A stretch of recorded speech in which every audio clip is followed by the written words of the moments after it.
উত্তরবঙ্গের হিমালয় কন্যা খ্যাত পঞ্চগড় জেলার অন্যতম সুপ্রাচীন ও স্বনামধন্য শিক্ষা প্রতিষ্ঠান ময়দানদিঘি দ্বিমুখী উচ্চ বিদ্যালয়। বিদ্যালয়টির অবস্থান বোদা উপজেলার ময়দানদিঘি ইউনিয়নের প্রাণকেন্দ্রে। প্রতি বছর এই বিদ্যালয় থেকে কৃতিত্বের সাথে এসএসসি পাশ করে দেশের বিভিন্ন বিদ্যাপীঠে উচ্চশিক্ষার জন্য যায় এই বিদ্যালয়ের শত শত শিক্ষার্থী।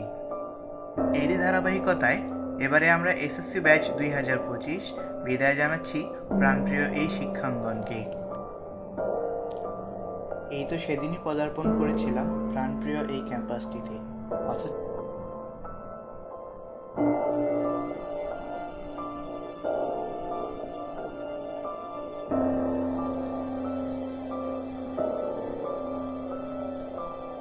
এই শিক্ষাঙ্গনে আমরা আমাদের আনন্দঘন মুহূর্তগুলো যেভাবে উদযাপন করেছি, ঠিক তেমনভাবেই আমাদের খারাপ সময়গুলো একে অপরের মাঝে ভাগাভাগি করে নিয়েছি।